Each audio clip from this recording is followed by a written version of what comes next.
happens here in 2016. Insanity builds. Yep. Blake Berman, thanks. Ed O'Keefe now, politics reporter for the Washington Post. So, Ed, a candidate in theory could give a delegate $1 million, couple $1 million, house on the Seine. I mean, I'm serious. Let's hope it doesn't come to that. I know, but could if they? it did, you and I should sign up. But could they? Yes, they could. That's conceivably. insane. Well, but look, the reason is, a delegate can't accept it from an organization, from a corporation or anything like that. But for now, the rules basically say that they can accept individual gifts. What was that? But from a candidate, a couple $1 million, you could give somebody a couple $1 million. See you on the third round of balloting out there. Here's $2 million. Have a nice day. Sure, they could do that. More realistically, they'll probably get flown to Mar-a-Lago, showing a nice time. Yeah, but if you really want to be the president and you got $1 billion, he says, I'm really, really rich, remember? And could you just give a couple $1 million? It sounds like you can. Yeah, last time this was an issue was back in 1976 when Jerry Ford was president. You know what he did? He invited would-be potential supporters to the White House to attend a state dinner with Queen Elizabeth. Oh, I know, and he got the Mississippi delegation out of doing that. But, here's the difference. Ford didn't have $1 billion. That's right, he did not. He certainly did not. He wasn't a very wealthy man. If that's the case, and everyone I've talked to says that is the case, you can pay people whatever you want to pay them. Whatever you want to pay them. If that's the case, this thing's for sale. It's for sale on a second ballot. If he doesn't get to 1237, off to the highest bidder for delegates. Delegates could all get rich. I'm not saying they will, but they could. What's John Kasich doing? What is he doing? He can't win. Under the rules, he can't win. That's right. So he can't offer $1 million, but he probably could offer them.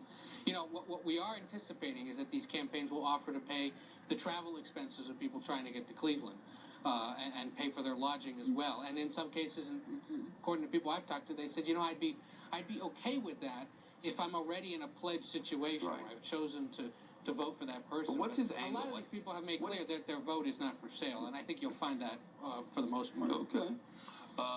What's John Kasich's angle here? I mean, he can't get 1237.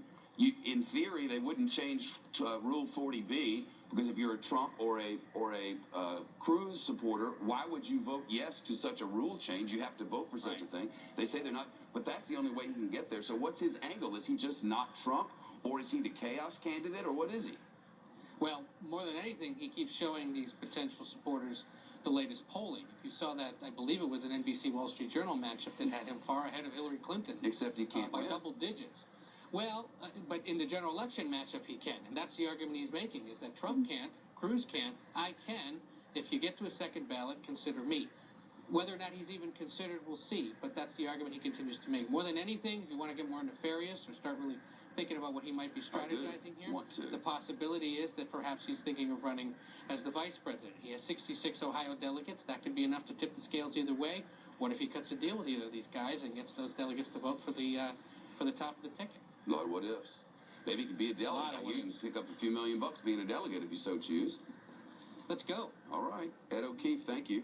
It's quite a thing, isn't it? It's always been the rule, but who've ever much paid attention to delegates before now anyway, right?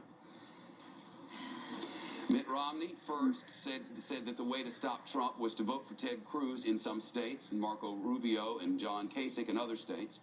Now the former Republican nominee has some new advice. New advice today for the not Trump crowd. It's just come, it's new advice, and we're going to have it. But some analysts say it may be too late for anybody to stop the frontrunner. Today could be the day. It could all make sense after today, but probably not. This program is brought to you by Humanity.